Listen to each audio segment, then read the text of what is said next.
Welcome to the Everything Actioncast, the official podcast of everythingaction.com.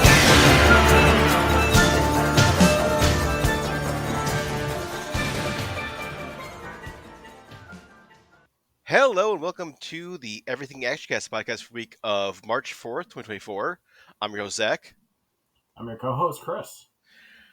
And yeah, this week we are heading into the cornfield to celebrate the 40th anniversary of Children of the Corn, which came out March 9th, 1984.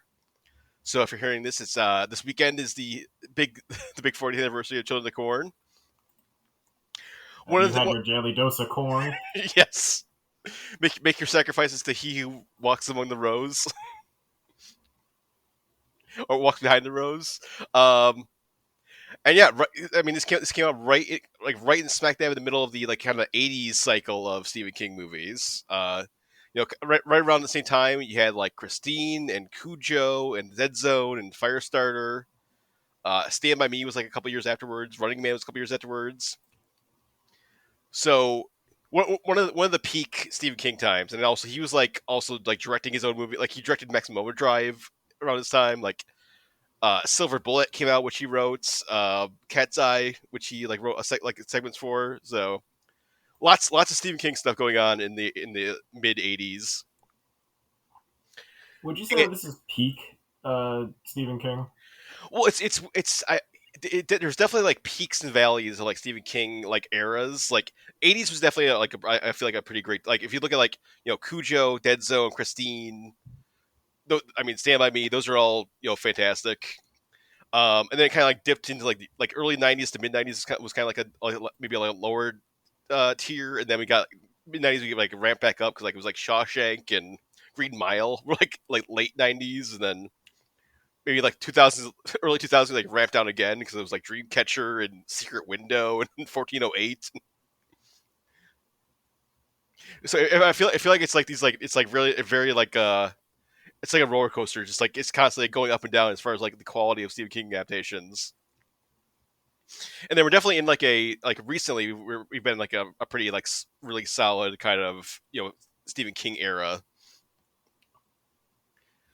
We got the It movies and Gerald's Game and Doctor Sleep and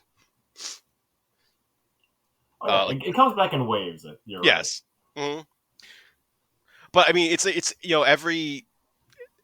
it's been since 1976. It's been at least every 2 or 3 years has been a Stephen King adaptation. Sometimes multiple ones a year. So, but Children of the Corn, I think it's ever since the first movie told the late '90s was every 4 years there was a Children of the Corn movie.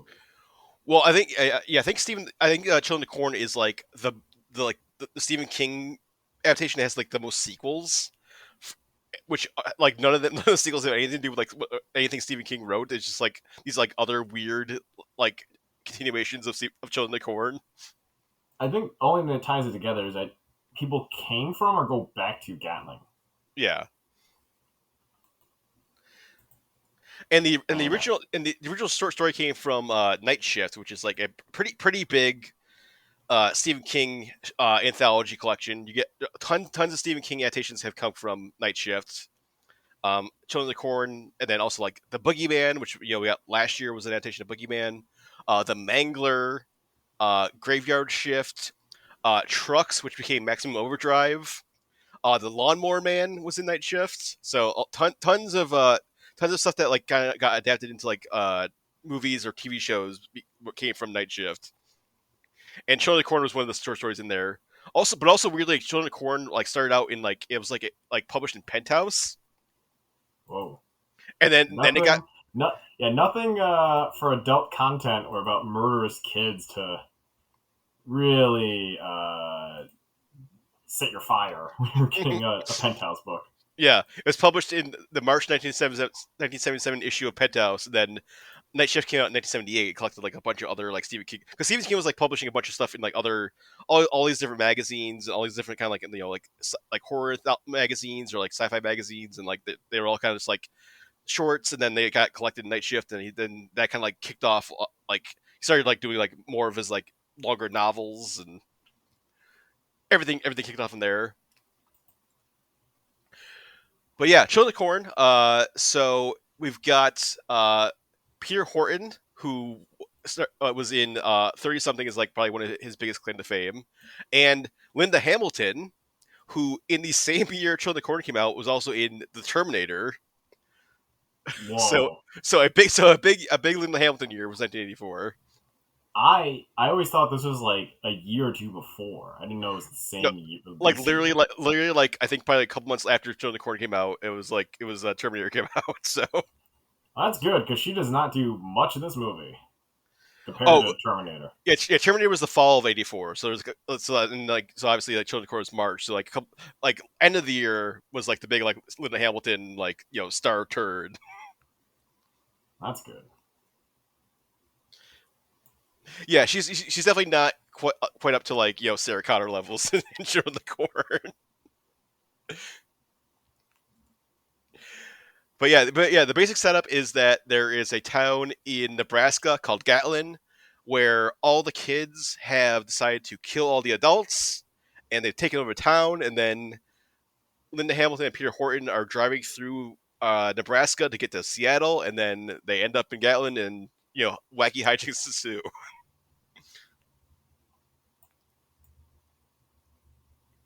And it's the opening scene of this movie is actually like I wish there was more in this movie that was like the opening scene, because that's kind of like the only kind of like mayhem from the kids that we get, like full on like like murderous mayhem is like the Yeah, opening and scene. it's like an organized attack, which Yeah, in the book it's actually more of that. It's like how they rise and the horrific nature of these like innocent hometown kids who hmm inside are just murderous and very well organized.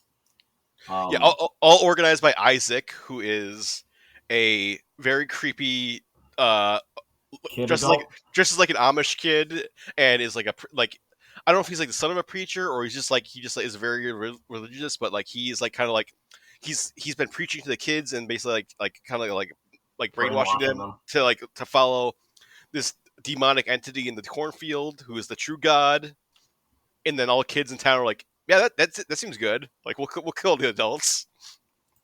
Yeah, these kids, without much proof, are just ready to like do these horrific things.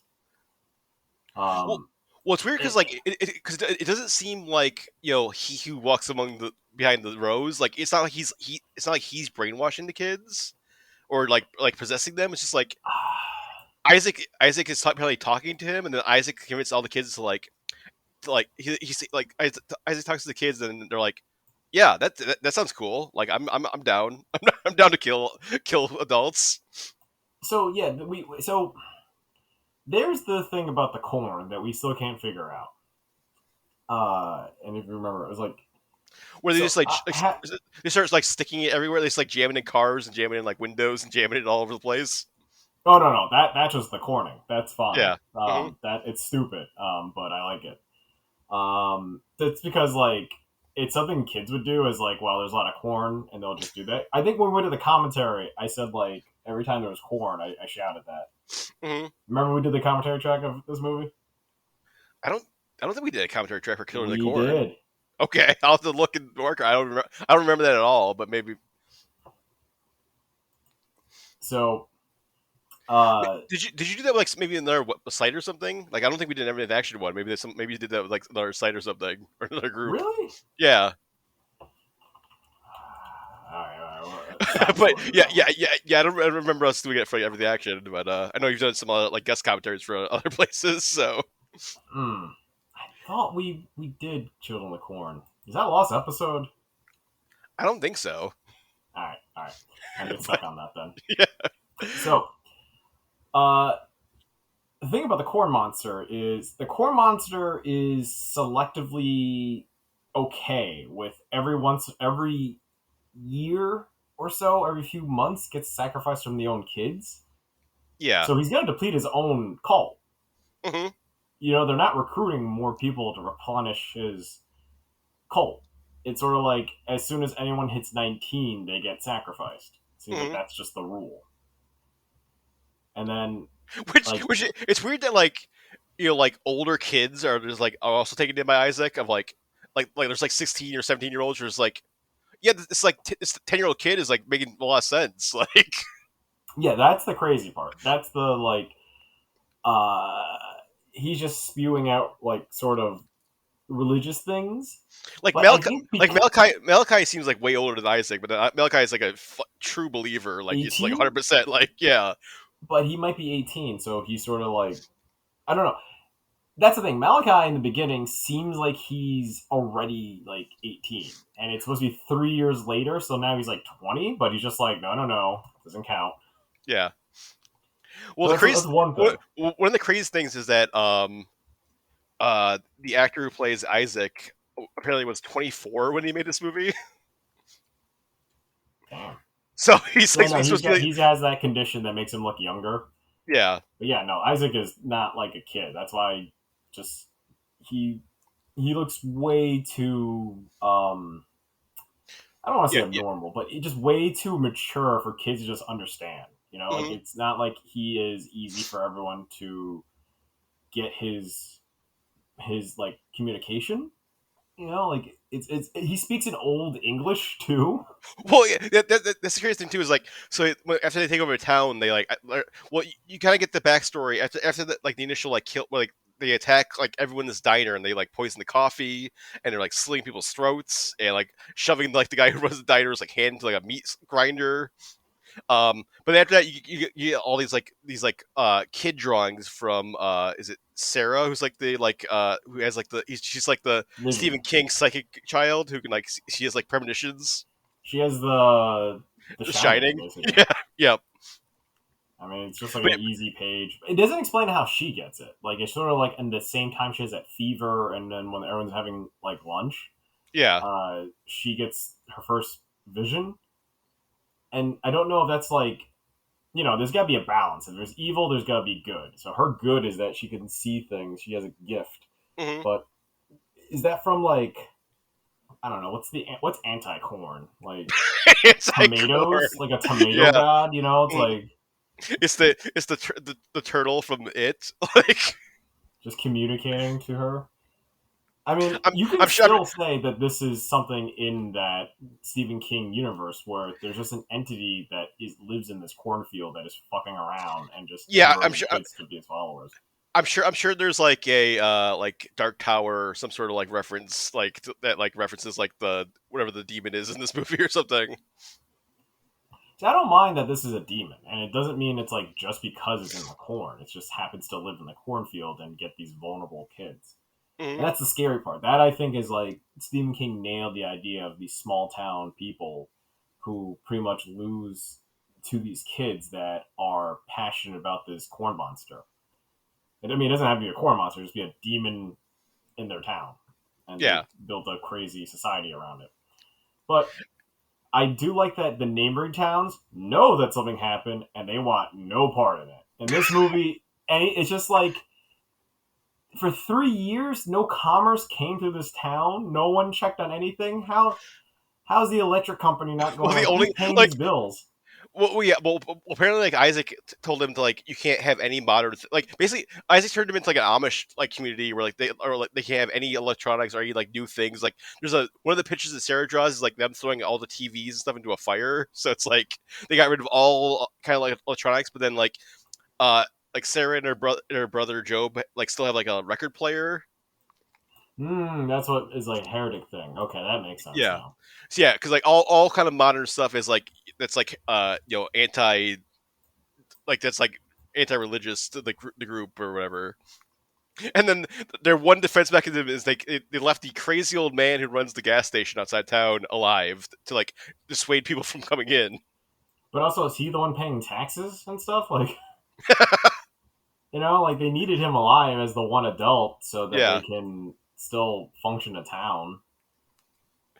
that's why like well I know you said you saw the new one, but like that's it's like if a movie because like they like changed a bunch of stuff for the new one. But like if a movie came out like today that was like more like in line with this '84 version, it would just be like how is this not like like Google Maps, like how they remove themselves, because like people we drive through town all the time, and then it's like people will be like calling people on their cell phones, like tweeting things out of like these kids are going crazy, like hey, we need to send the feds here. There's obviously like a is it Jamestown situation? people will be like live streaming like that, like the kids are going crazy and killing people. Well, that's what happened in the Texas Chainsaw Massacre movie. Oh, like the Netflix one. Mm-hmm. Yeah. Where basically they were talking about it, and it's just like, well, it's just so far away that anyone can help you. Like no one can, but the local town is corrupt, so they don't want to help either. And also like Linda Hamilton and Peter Horton would like have no reason to even like try to get to town because they would have a cell phone. Yeah, I mean, it's like a perfect time of just these people, no communication, listening to car radios, and just like on a road trip. Yeah, just where running are over. they going against? Just they're going to Seattle because Burt is going to be a doctor in Seattle. Gotcha. So they need to drive through Nebraska for some reason. But yeah, then they get like, I can't tell if it was like good directions or bad directions by the gas station guy. Well, that was before they even get to the gas station, they run over the one like Joseph, the kid who's trying to escape from Gatlin, who got killed by Malachi, and it's like probably the craziest scene in the entire movie where like he stumbles in the middle of the street and then it gets like fucking demolished by their car. Yeah. Okay. So you think that's gonna be something haunting and sort of kind of pivotal? Mm-hmm. Nope. I think that it's like Linda Hamilton has the one bad dream, and then the movie tells you to forget about that. And then move on. Well, I love that like Burt is like, well, he was stabbed. Someone slit his throat before he stumbled in the road, so he was basically dead before he's dead in the middle of the road. So like we didn't kill him. Like yeah, this didn't count. Those yeah, are freebie. Like what? Yeah. What? Yeah, that's what I'm saying. Like it's sort of just that quick line, and then Linda Hamilton and Burt already forgot about it, and he's the one who drove the car.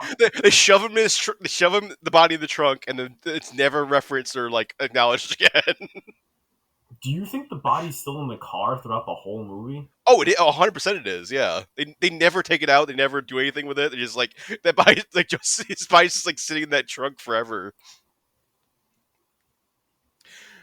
Because at the end of the movie they just leave the car in town so they walk away. Not spoil the movie yet, but the movie just kind of ends like a TV movie where like credits are rolling and then they're just like walking away. I'm like, that is very anticlimactic. But before we get to that, so when I talk about the society of these kids, where anytime anyone enters, they're just like, well, we have to murder them or feed them to corn people.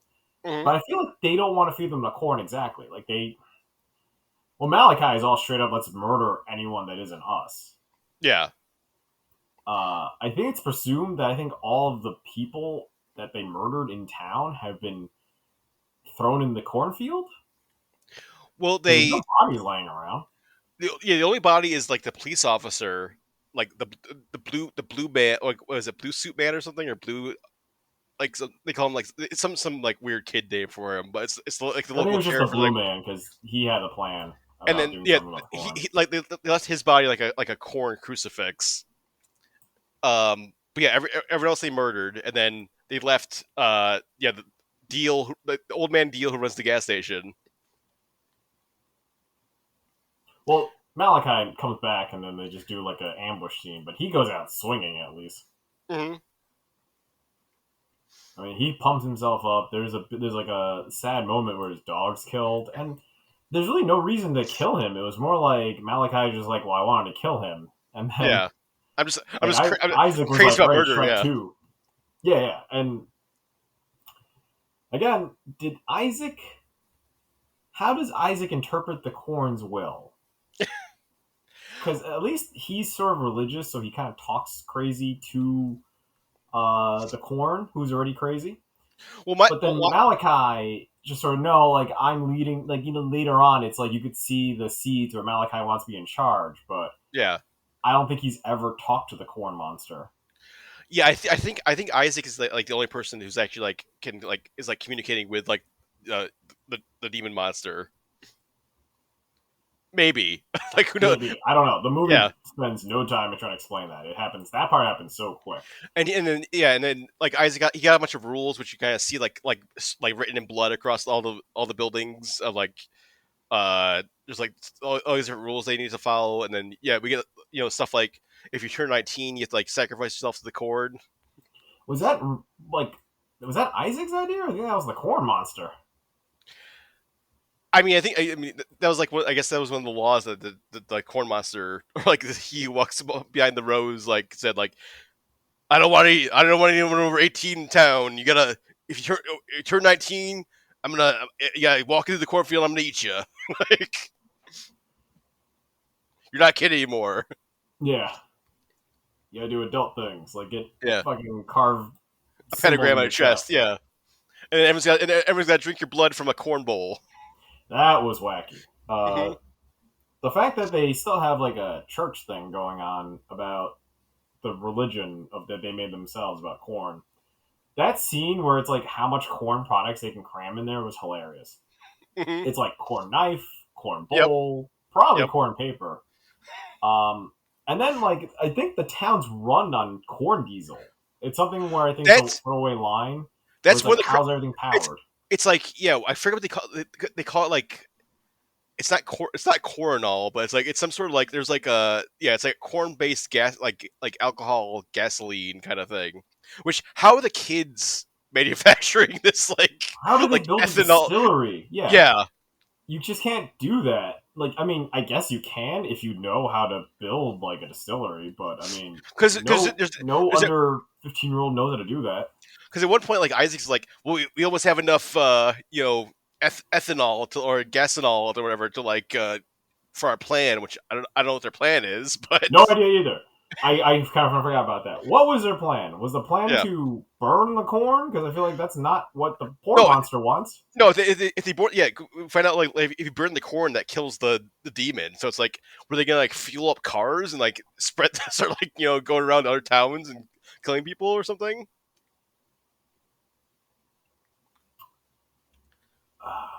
No idea, man. Like, it's a giant tank of like this like corn based fuel. So in this bar, my theory is that they were going to like take over another town. It's got to be something they needed. Like, for some reason they needed like all this fuel to like go somewhere. Yeah. Because I feel like they were going to do is plant more corn. Because the corn monster can only sort of travel through corn fields. Maybe. Which, if that's the case, he's a pretty weak demon, even though like he's like eating kids. But it's just like, I mean, that's the point. He doesn't want to be a global dominating force. He just wants to keep him alive by getting human sacrifices. At least that makes sense. Because if you're a monster that's at least this smart enough to do this, you can't like take on the human world like single handedly. You have to like build an army, and then you have to sort of like, I don't know, not just have like your vulnerability be fire. Like, you know what I mean? Like, it's not like you need a magic ruin, you need a special sword. It's like your weakness is the thing people do to start their cars, like just sparking an engine. You know what I mean? It's just it's not impossible to kill this monster. Because that's what like the cop was trying to do before they like the cop, the crucified local him. cop figured it out. Yeah, he just couldn't do it because I don't know. He didn't have the power of Job with him. The kids killed him. So, I want to go back about Job and Sarah. So, Sarah has the power of The Shining. Yep. And Job is taking care of her. But if you say this is 3 years from when the events of the first part of the movie begins, where they're basically now like in a post-apocalyptic situation, why are they still like having fun? I mean, fun, I get it, but they're upbeat kids for what's going on, because it's basically just like a quiet place happening in that town. Yeah, they also never explain like why like those two are not on board. There's like, we don't care. People, like, it seems like. Yeah, and none of the kids seem to care. They're like, oh, those two like aren't part of our cult, but we don't care. Like, they're fine. Okay. Like, Isaac did say, "Don't kill the girl because she has the sight. She has a sight." and And if now and then, she made a drawing of like Burt and Vicky coming into town. So it's like, right. oh, this is a warning about the outsiders, the outlanders. So we can so But that then was like a Isaac's warning. plan was not to try to kidnap like Sarah. Like Mm-hmm. again, that's how I'm like, he's not that evil. Where he didn't try to hold her hostage to say like, oh, give me more drawings. That's like that's bad guy 101. You have someone in your group that can predict the future. Yeah. You're definitely kidnapping that predicting the future person. It's like this plot of Scorpion King was that. Mm-hmm.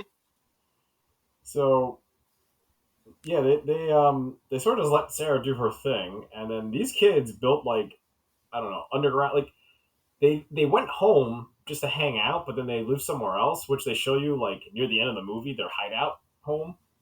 Well, that's like a fallout shelter their dad built before he got murdered in the diner. Oh, I see. So like they're Job and Sarah's father like built a fallout shelter because it was the '80s and they were That's worried about the true. commies. Yeah, and so I guess I feel like Red Dawn just came out. Mhm. Uh, what else? You want to talk about Burt and Vicky's weird relationship?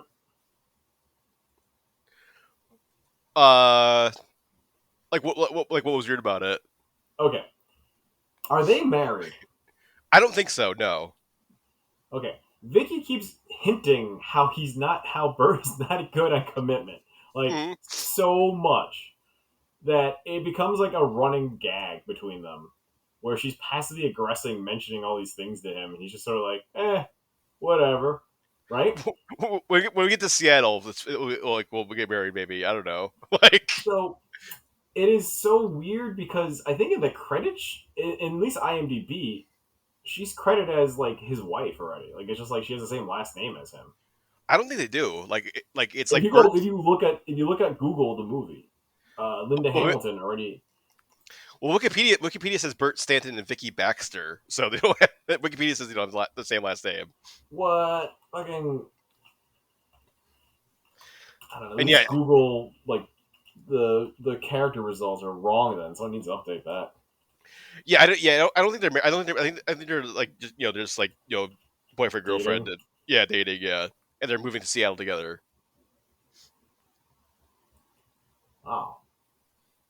Anyway, And that then makes sense. Because I was wondering, because I was like, what is going on? Yeah, I Googled Children of the Corn 1984, and you'll see Peter Horton, Burt Stanton, Linda Hamilton, Vicky Stanton. I'm like, yeah, what? Like, for all intents and purposes, if you've never seen this movie before, you either think they're married already, or they've got one weird sibling relationship that is just like no one wants to touch.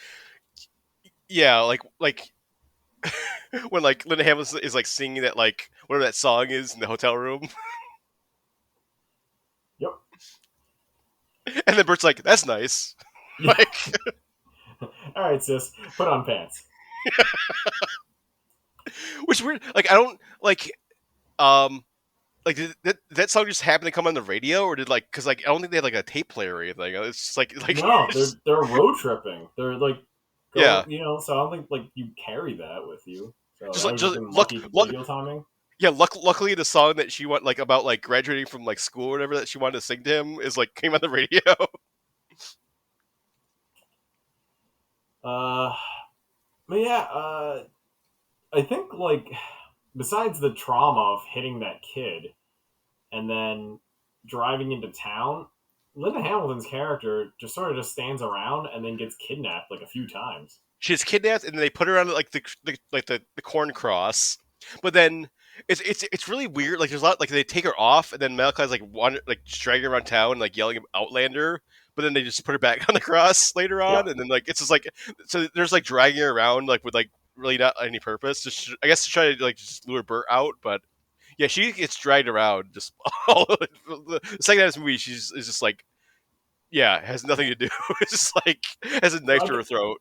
So yeah, like I get it. Her character is a little weaker in this, not as strong as I get. Maybe in the book she does a lot more. She has a lot more like resistance, but literally she's Yeah. just like, "Oh, you're going here, okay. You're going here, okay." Mm-hmm. Um, But Burt does like a shitload. He's like investigating. He's trying to unbrainwash some kids. He's punching people.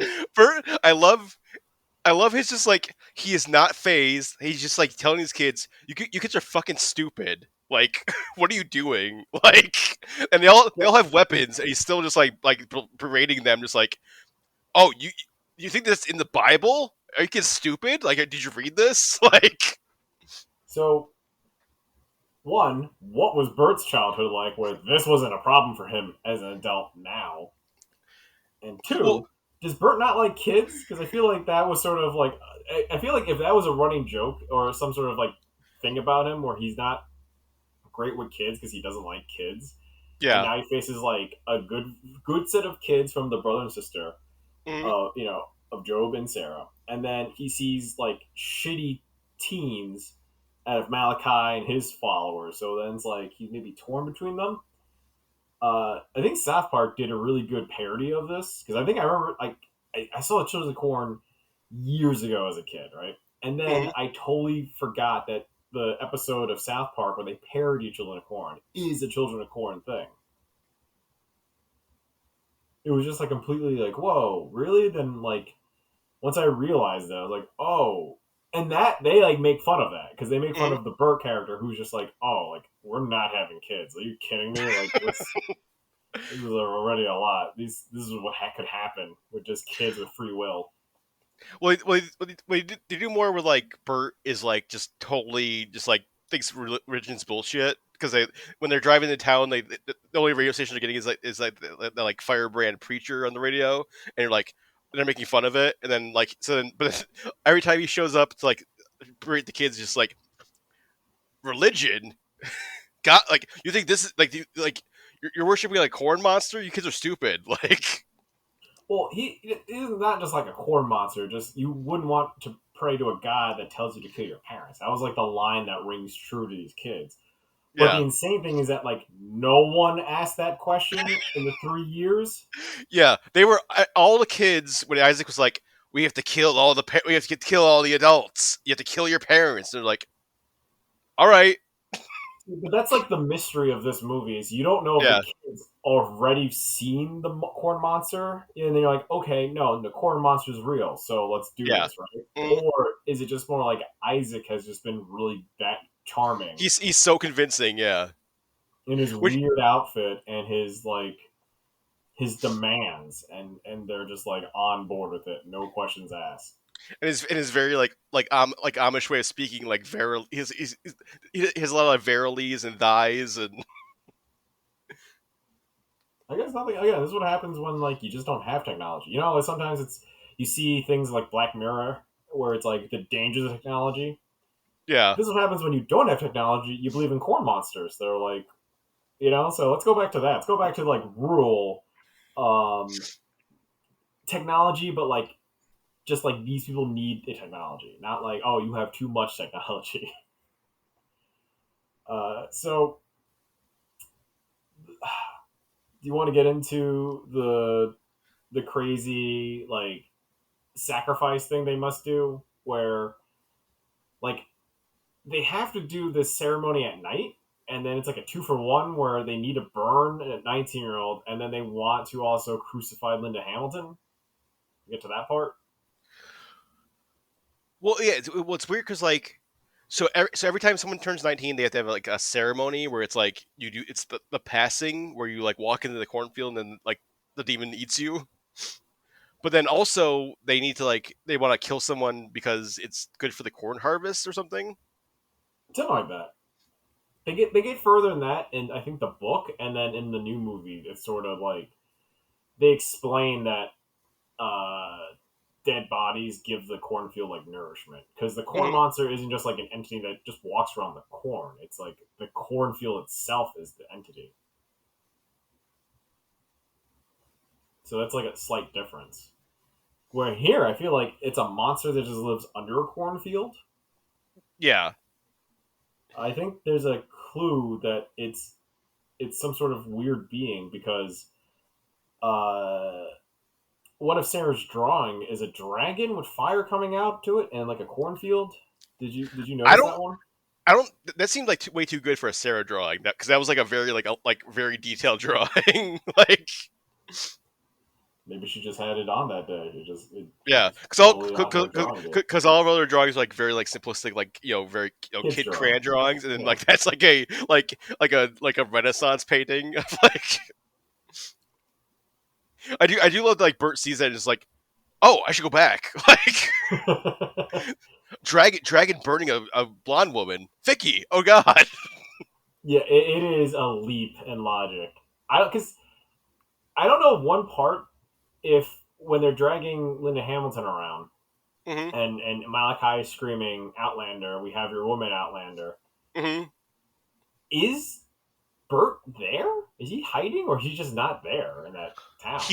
He was like in the fallout shelter for a while, and then he was like running from he's running for a while from like the group of kids that are like trying to chase him down, and then like hilariously failing to like corner him. Like they get him, they surround him, and then he's like shoves one of them out of the way, and then he runs away again, and they're like, "Oh man, he got away!" Like Yeah, so like it's just like nonsense scenes because this dude is just on foot running circles around these kids. and he has no weapons. They have like knives and whatever else they have. And then, yeah, he just shoves one on the ground and then like runs away. And they're like, "Oh man, he got away. He's too good." Well, because I know that pisses off Isaac, but yeah, like he doesn't confront them when Linda Hamilton is being dragged around town. It's Yeah. sort of like, I guess he isn't here. Let's go back to the cornfield. I think he's trying. Like, I think maybe at that point he was like trying to because he got stabbed in the chest. He And did. he's He like, took that so- stabbing like a champ. You Yeah, know, he just- that he puts other fanatic stabs him with a corn knife.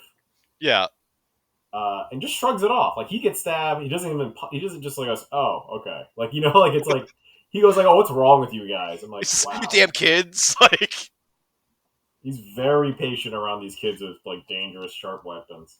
and he throws like a bandage on it, and then like is like good. And he's all good. I think he gets like Yep. a new shirt. Mm-hmm. Oh no, he just wears the same shirt. Like it's just like covered in blood. He just puts his shirt back on. So yeah, the face off is them, just all the I guess devoted Isaac worshippers in this cornfield, who I think again this has to mean they've done this before, where they've done the They corn have crucifix. they have the book. They have that book in the church where it's like they list all the kids that have like turned 19 and went into the passing. So there's a whole like list of kids that have like already been like sacrificed to the demon when they turn 19. Right. So I mean that makes sense why these zealot kids are there, because they've seen the corn monster, or at least they know that what's in Or heard there it or something. Yeah, something. Yeah. So the kids are just like, yeah, it's our monthly thing we do. We sacrifice a 19-year-old. Supposedly until they run out of 19-year-olds for a while. Until they're all dead. Until every single kid in town is dead, and then like it's like, well, all right, that's the end of that. Time to move on to the next cornfield. Yeah, would the demon just bury his way to like another town or something? After that, like I killed all the kids in this town. Had to move on to like whatever that town that they're trying to get to that like they can't get to, like Hardingville or whatever that was. Like let's go there. I guess so. But that's like that's logistics. Like that's the impossible part of the movie. You just have to suspend belief. That's why when I asked you when you told me like this movie takes over 3 years from the beginning to now, I was like, wait, what? Yeah. So when Burt's right there to show down, he just manhandles Malachi. It's not even like it's so daring action fight. It's literally what happens if you throw a 16, 17-year-old against a 30-year-old man, maybe 28. Like it's Burt's not like a young guy. No. But I love that like it's not even punch, like Burt doesn't even punch him, he's like slapping him. And then, like he slaps him into like unconsciousness. Yeah, Malachi, the guy that's been this town terror, who's still a kid. Which speaking of Malachi, like, did you like definitely watching it this time? Like, he definitely has like a California accent, like a surfer accent. Like, I got very like Malibu from American Gladiators vibes from Malachi this time watching it. No, I know there was some sort of accent because when he wants to talk like almost like Isaac, it sort of morphs. Hmm. I didn't get that Surfer Bro vibe yet. Yeah, I I just gotta felt like watch it intently next time. yeah, I just felt like every sentence should have ended with like "brah" from from Malachi. Like we gotta sacrifice some to the corn, brah. It'd been funny if it was. It was just like some West Coast kid named like Yeah. Sunshine who joined this farming community and then rose in like in a dumb way. You know, if this movie was an original idea that came out in the 2000s, there would have been a prequel about the rise of Malachi. Hmm. Hmm. Like I could see it right now and understand where Malachi came from, where he got his machete. That'd be like the big scene. Like he's like picks up this knife from like a knife block or something. It's like, this is my knife. I'm gonna make goddamn new terms for all these people. Outlander. I'm gonna like start writing down some of these rules. He's gonna be like, I'm secretly 20. We're gonna kill off every 19-year-old in this town. Mm. We're gonna do this cool thing with the symbol. 'Cause The I feel like pentagram, yeah. the pentagram is, but it's not like a typical pentagram. I think it's like a little different, right? I think it seems like a. I think like the kid is like sacrificing. I think he draws it a weird way. Like he draws like not the way like people normally draw a pentagram. Like he does like in a weird like crisscross kind of like Yeah, that's why I'm way, like, but it kind of okay. it ends up kind of like yeah, a normal pentagram, which is like the big like red flag of like, if your god is telling you to draw pentagrams on your chest, then it's Not a not great god. not a great sign. See, I'm a believer that there's multiple gods existing. You know, it's not just the one. So the corn monster is just like a type of god, but not a good god. Obviously, he's just like a malicious fucking entity. I don't know. Corn monster is kind of like evil Loki. You know, he's just sort of Mhm. like there fucking around with kids, letting them make new rules. It would have been funnier if like half the things Isaac is spewing, the corn monster's like, I never told you that. Like, what are you talking about? He shows up at the end, like it's like, what are you kids doing? I asked for one sacrifice a year. This is crazy. You're gonna ruin it. You're gonna let everyone know I'm a fucking corn monster. Mm. The yeah, so it takes a while to realize what the blue. So like yeah, the kids mentioned that there's a blue man. The blue man was talking to the preacher to figure out how to fight the corn monster. Because I guess in the 3 years, the preacher and the cop were teaming up to figure out like a good tactic to get rid of the corn monster. Hmm. Again, something probably the books flush out. Like the book probably mentioned that I mean, really well. it's not. But It's not. I mean, it's not like it's not a full book. I mean, it's a short no, story. it's a short So story. But yeah. I know, but it's sort of like it's paced better because you kind of forget about that for a bit of it. This the Children of the Corn. There's so many like filler scenes and a lot of just like setup shots. But then there are moments where it just becomes a comedy. Like especially with Burt and Job, Hmm. because when Burt tries to figure out, okay, I need to like what okay, before we get to that. So there's that uprise that Malachi has against Isaac that just seems out of left field. That just sort of like, well, we see it coming, but Isaac, he just never thinks about like his dangerous right hand man trying to His, seize power for himself. his insane ginger enforcer is gonna like who's like 10 times like 5 times taller than him and strong and then has a knife is gonna like turn against him. Yeah, the inevitable the betrayal that's just like waiting for the moment. Yeah. Like Malachi's just like, I could just kill Isaac, like, and I could take over. And then I could be the one who's just making corn gas Yeah. and then terrorizing neighboring towns. But yeah, so Isaac gets on the sacrifice because for some reason they're like Linda Hamilton can just hang out at the bottom now, Hmm. and then they'll try to lure in Burt because Malachi really wants to show that he's in charge, and he easily loses. And He gets the shit slapped out of him, and then Bert yells at all the kids about like why like why would you follow God that only has you kill people and sacrifice people when not have you love people or love your parents, and all the kids are like, hey, yeah, this is bullshit. They're all instantly just snapped out of it, they're all just normal kids again. Yeah, because Malachi is just sort of like, hey, get them, listen to me, and at that point, that's when the corn monster shows up and goes, okay, it was it watching this whole time, waiting for the Maybe, moment yeah. to introduce itself. Well, it ate the one kid who turned 19, then it turns to Isaac, and then Throws it up in the air. kind of similar to last week when we talked about Dune, where we were talking about the terrible visual effects of the shields in Dune. Another 1984 terrible visual effect here. It's when Isaac is getting engulfed in fire or whatever that is, whatever I that thought it is. reminded me of Tron. Yeah, The yeah, yeah. weird Mhm. rotoscoping that they didn't. The Tron had cleaner lines. This was just Oh, someone was it's just it's freehanding all it. yeah. It's barely on. It's barely covering Isaac's body. It's they tried to paint it across his body. It's not covering it at all. By It's today's standard, this looks like a kid's movie, of effects, right? Of just this blob red.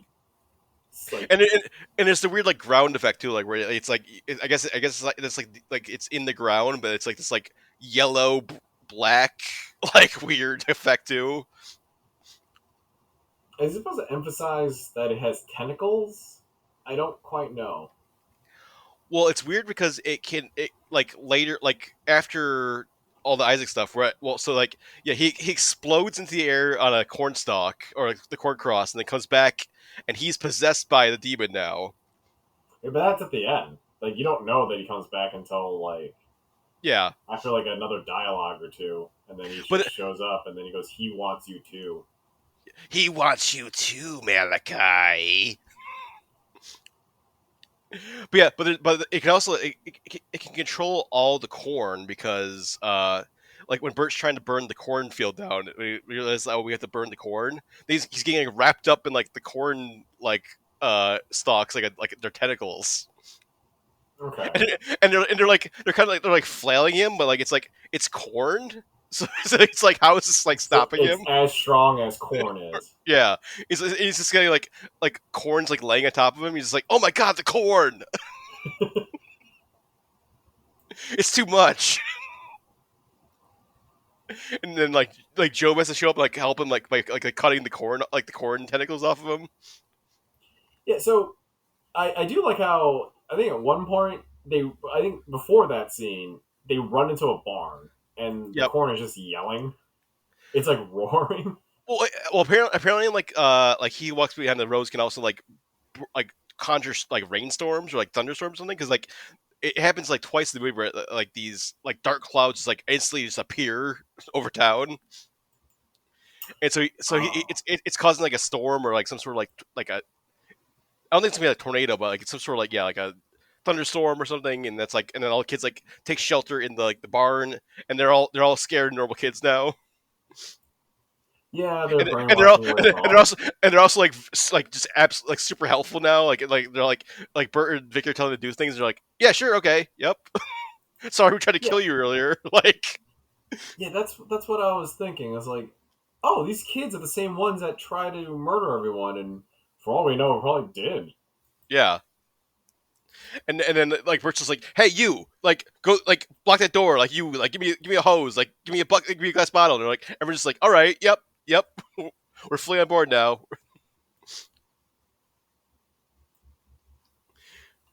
But yeah, he makes one Molotov cocktail out of the. But then I guess it is kind of a smart idea. They're gonna pump the corn gas into the irrigation system, and they'll spray gas all over the field, and they'll let the burn it all. Spark it. Yeah, so because it makes sense where they replace the water. Yeah, but the corn monster, does that mean the corn needs that daily irrigation to live? It seems like no one like. It seems like the kids have not turned that irrigation thing on for like all 3 years. Yeah. So, huh? I mean, not okay. At the end, I'll talk about that about the differences in the new movie. But in the Hmm. new movie, because it happens over like 2 days. Like and also like the corn is rebelling, so it's like the corn is sort of like its own entity now. It's not like it's dependent on the farmers to water it anymore.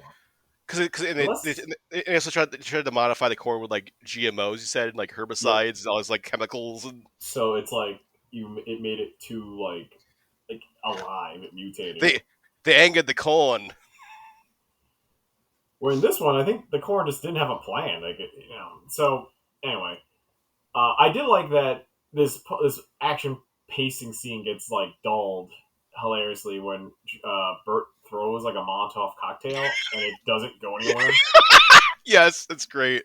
I do appreciate that. Like that's the fun humor about that one. And then like Job has to be like the hero and like go get it, and then he's like, throw it again right this time, you idiot! Like, Yeah, so fun. That part I did appreciate it. Like this movie on paper could be a comedy between these adults that like don't take the shit serious, these murderous kids that are just like way too crazy for kids. mhm. There's a comedy to like how absurd it is. And it doesn't hit until basically this point of just like this adult man is getting sassed at by this like I don't know feral child. Yeah,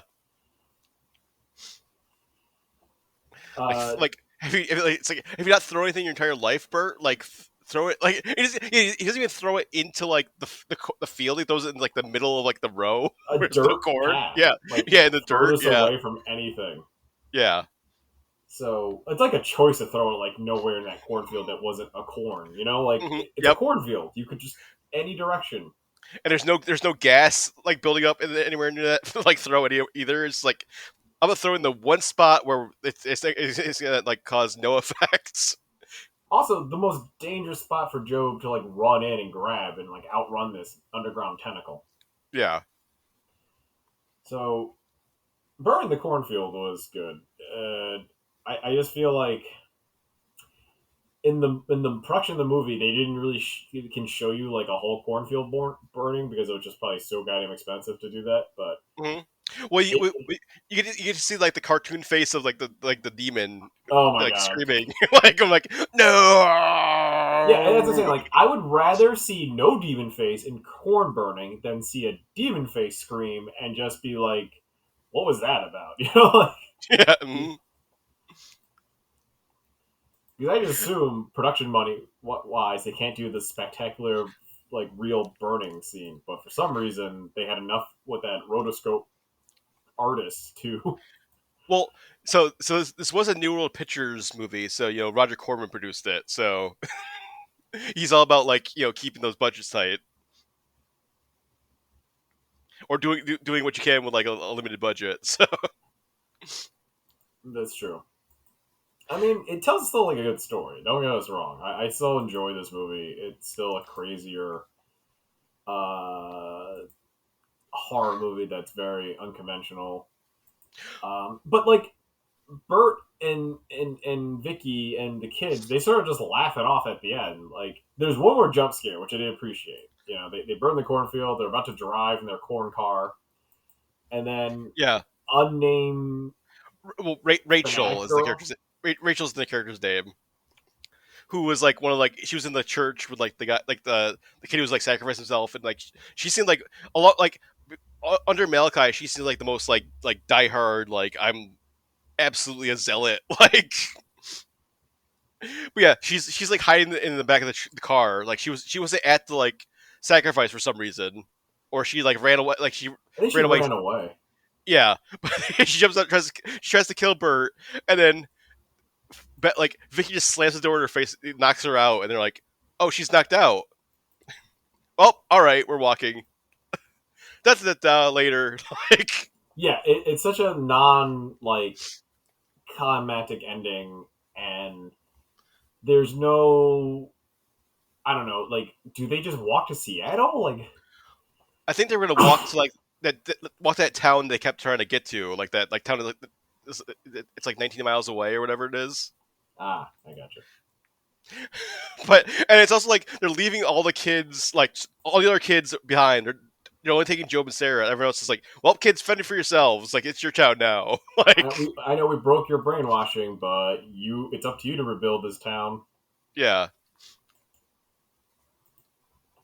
Did you get a sense that, like, if from this movie, this story needed more movies? Knowing what we know now, like, you don't think there's more stories to tell? I feel like. I mean, I don't think it needed. Yeah, I don't think it needed like however like what five sequels or whatever. 6 movies, I think. Yeah, 2, 3, 4, 5, 6, 6, 6, which is great. That's a great touch for the 6th movie. And then I think like a made for TV one. Yeah. And then in the 1960 in the 2009 made for TV movie, it's more accurate to the book.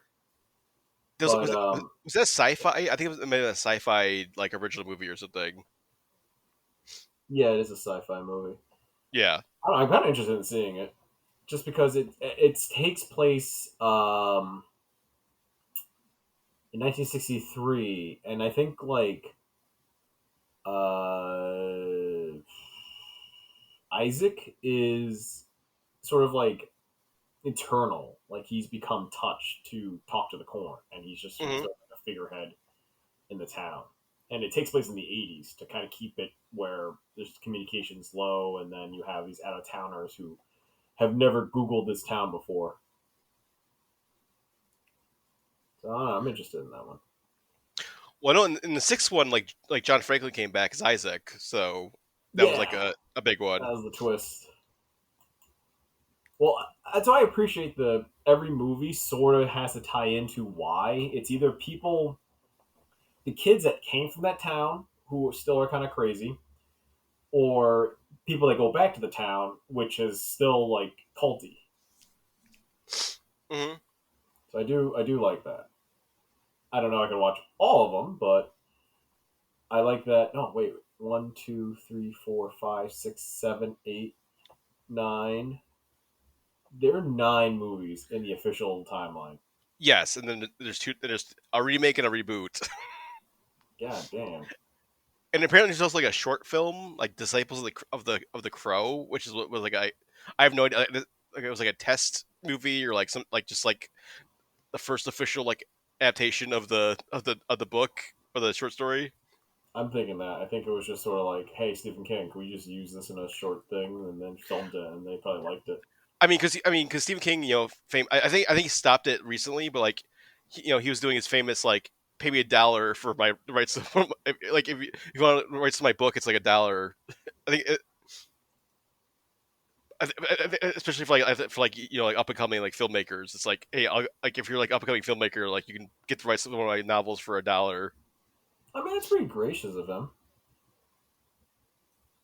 Because it's like, hey, you want to try something? Try my book. Because it's like, what's going to happen? People are either going to go back to the book and like read them to see like how they got things wrong or not. Yeah, it was his dollar baby program. So students aspiring to filmmakers and theater producers could adapt one of his short stories for $1. Hey, good program. All right, so Children of the Corn movies always like a fun place in my movie rental nostalgia because I never rented them, but I always remember seeing the movies lined up. I think up until like the Isaac's Return, going to like Blockbusters and stuff like that. Well, I mean, yeah, it's always like someone like a kid with like a sickle like on or like a one of those like curved knives on the cover. And so, as being for someone who lived in New York, who just no one had farming equipment, and then I'm never going to a cornfield. It just wasn't a thing. And then when I moved to countryside stuff, I was like, oh shit, like cornfields. Mm-hmm. Like you realize outside of those major metropolitan areas, a lot of cornfields. Well, yeah, especially if you're driving from like through like Nebraska, like this movie, like. Cornfields were everywhere. Mhm. So I get how Stephen King was able to get some relatable, like, uneasy element, because I think ever since then, anytime people have seen cornfields and kids, you just think Children of the Corn. Yeah, or it's either Children of the Corn or Field of Dreams. Like, because Field of Dreams was like, had like a Oh, cornfield yeah. famously. I So it's always like, thought Field of Dreams was like a wheat field, but was it a I think I cornfield think too? I think, I think it's cornfield or wheat field, like it's some sort of field. Yeah, And, but it'd be hilarious if Children of the Corn also had a slogan of like "Kill it and they'll come, yeah, corn and it Stephen and they will kill." and Stephen King is still like they're still exploring like he's still exploring like these like weird fields because he and his son Joe Hill like they did like Into the in tall the tall grass. grass, which is it's definitely a much more interesting movie than Children of the Corn. I mean, Children of the Corn's fun, but like in the tall grass is like definitely much more like interesting with like all the time loop stuff and all that craziness going on in that movie. So Yeah, I don't know, I didn't like Into the Tall Grass the first time I saw it. I think visually it won me over after just some of the ideas. mhm. I still don't know. I always forget the thing at the end. Like the tall grass is also entity god. Yeah, because like does it forces itself into someone's body or something? Like it like grass like shoves itself down someone's throat or something. I think maybe. See, I don't know. The corn monster just is like a monster. The entity in the tall grass, I forget. Yeah. It's like the entire field is like some sort of like weird like evil zone or demonic zone or something. But so talk about evil plant life. Uh, I did see right after this viewing, I did see Shudder's take on, or at least on a Shudder version of Children of the Corn Yeah, that it was came out. filmed in. It came out theatrically last year, so it's a 2023 movie. And yeah, I think probably the most famous thing about it is that they filmed it in 2020 in New Zealand because New Zealand had zero COVID, so they were able to film the entire movie in New Zealand, no interruptions, no like restrictions. They just filmed a Children of the Corn remake in New Zealand during COVID. And it's critically like it got like 2 stars. Yeah, I think it's like 12% Rotten Tomatoes. I can see why, but honestly, it's not that bad. I I don't know. I feel very like I was paying like 80% attention to it. So the Hmm. beginning and like end sort of like are blurry, but the middle scene I think is really good. It takes the time to explain the town before the kids rebel, where it's a shitty town from just like a dying town from corn. I don't know, like corn is their most major export, and then I don't, it makes it seem like 50 people live in this town, and Hmm. then they all hate each other.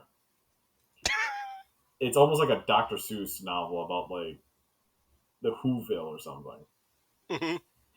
And then there's no Isaac, but there is a new person who uh, sort of interprets the corn monster, but then there is a legit corn monster that is Groot basically. And then from there, uh, but I don't think like it's only like two people up in this point in the movie in the first like 10 minutes have seen the corn monster, and then it's not really about that anymore.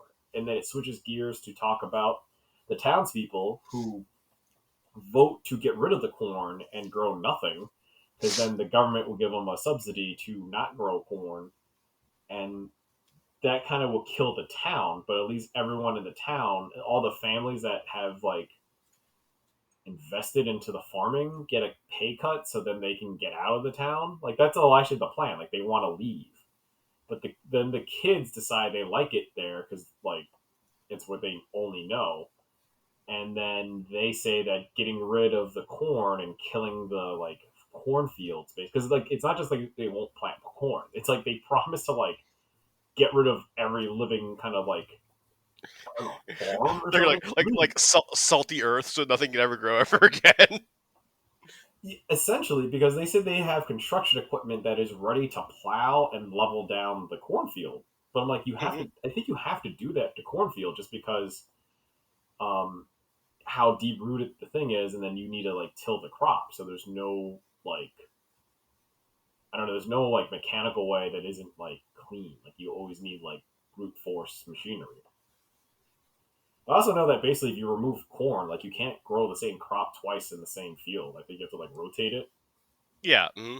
I don't know. It's my one-on-one farming things I heard from people. Mm-hmm. Essentially, like the main character isn't Burt and Vicky. It's a new character that wants to leave that town to go to college to become a botanist, basically, and then come back and revitalize the community and improve the agriculture. But no one believes her. Like her father doesn't believe her, her mom doesn't believe her brother doesn't believe her friends sort of, but I don't know. It sort of but it doesn't focus in on that. Eventually, what happens is this little girl character just has a point. Like she goes, "Hey, like they're gonna fuck the environment over for our generation. It's our time to lead because all the adults that done this before is like messing up the world, and we're gonna have to clean it up. So why not clean it up now and start like our side early?" Mm-hmm. And then they start like a fucking massacre. But they do a whole like trial thing, and they start judging the adults, and that goes on for a lot. Like it's like it's a lot more plot beats, but the point I want to get into is that you kind of understand where they're coming from, and it's not just like, oh, I'm hearing it from the corn god, and now let's start a religion based on it. It sort of says like we need to start somewhere. Let's start now. Let's like let's like trying to clean this town and rule it our way. They become like feral children, and all these kids are like very organized. And Mm-hmm. yeah, like that sort of is explaining the beginning of the original movie where they organize, they just terrorize that one Catholic diner, and that sets off a whole 3 year war. I guess 3 years of it, or like I don't know, a year and then 2 years of them trying to figure out how to make gas. But in this one, like yeah, it happens so quick that they don't know how to establish anything yet. And then it comes to the point where when they need to figure out the corn god, they don't know if it's real or not. You know, they're like, okay, like this is the first time it's going to reveal itself to everyone that isn't like the few people that it's shown. So they make a point of saying that. It's like, hey, have you seen the corn god? It's like, no, I haven't. But like that wasn't the point. It was everything else up until the corn god. The corn god's like the bonus to this kid rebellion team. Mm-hmm. So yeah, then you're like, wait, we have corn god on our side. It's like, whoa. So that's why it's a little different. Mm-hmm.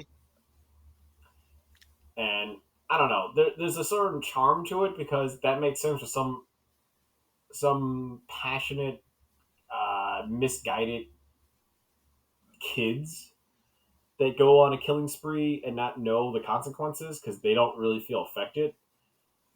And then, like, it hasn't hit them what they're doing. And then in this movie, these kids are all about that.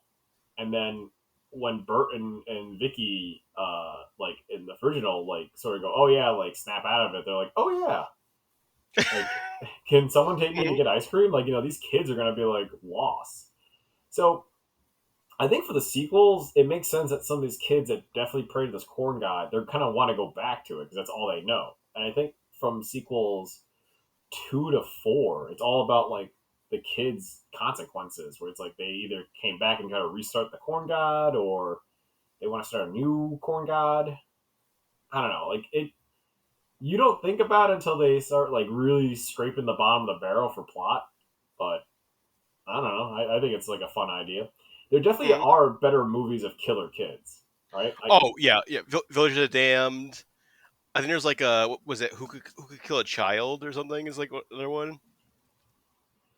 You don't see a lot. I think the last movie of killer kids I remember that was kind of popular was Cooties, but that was like zombie kids. Mm-hmm. Oh my god! I try to type in like other movies like I mean, it's really hard to not get flagged by the FBI or whatever. Googling like killer children entertainment, like it doesn't sound good. Yeah. Oh yeah, the bad seed, the good son, The good son was just the one kid though. or orphan is probably the biggest one recently. But that's like, one but kid, yeah, yeah. that's not a kid. I'm just talking about like you don't see a lot of movies of young like kids going wrong, let Mhm. alone more than one. And if they are, it's like, oh no, it's like a prequel scene, and then they become serial killers. So yeah, I definitely remember there was another movie that was all about like kids that just started going on a rampage. But yeah, Children of the Corn is like the one that like it had this many movies and basically owns that genre. It's weird because Village of the Damned came out in like the 50s, then like John Carpenter made his like remake in like the 90s. So there's like one before this and one after this, and then uh a couple other like I think like Who Could Kill a Child was like 1970s. Yeah, so there were like other like killer kids movies before this one. I think I think this Stephen King, like, because Stephen King was like so hot in the 80s, like because they like Carrie like kind of exploded him into like the stratosphere, and then like there's like 80s was like the first like big boom for like him. So that gives like a lot like cachet to Show the Corn. Oh, another thing about the Village of the Dam, they have a very iconic like look that Yeah, they all have you like white. Yeah, their eyes turn white. They have like weird white hair. Like Yeah, so that one I understand is like, oh, you adopted one of the Village of the Dam kids. Interesting. And then, wait, weren't these the same kids in like Guardians of the Galaxy 3? yeah. Mhm. I see what they did. But yeah, happy 40th anniversary of Children of the Corn. It's still like a uh up upper mid like mid definitely mid tier Stephen King. I don't know. I think we both like it's not like top tier. It's not up there with like The Mist or like Green Mile or Shawshank Redemption or anything. But like as far as like schlocky Stephen King adaptation, like fun schlocky Stephen King adaptations, is still fun. Yeah, it's got enough of like just like slapstick. It's got like more grounded things where an adult who sees these kids isn't going to take them serious. And then you have the supernatural element that hasn't aged well, but in the idea, it's cool. Hmm. I still think the core monster is like as silly as it is. It's like, oh, this makes sense why it's only disciples or children because it just like it's like it just all right, kids are it. Like this is the best I can do. Hmm. I can trick kids. I'm trapped in this cornfield. Like I can only travel through like the very carefully plowed out roads between the cornfields.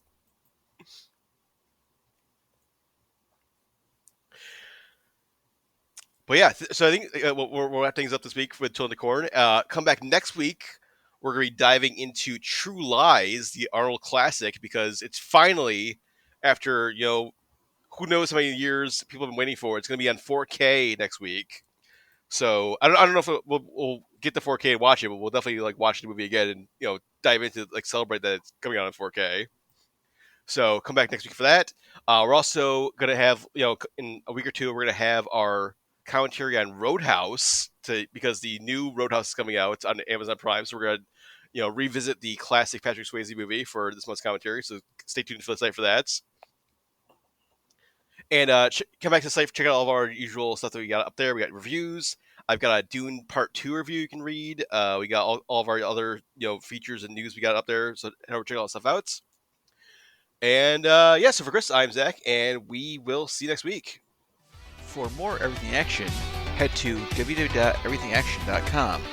You can also follow us on Twitter @EVAction, on Facebook by searching for Everything Action, and follow us on Instagram @everything.action. You can also subscribe and get more episodes on Apple Podcasts and Spotify.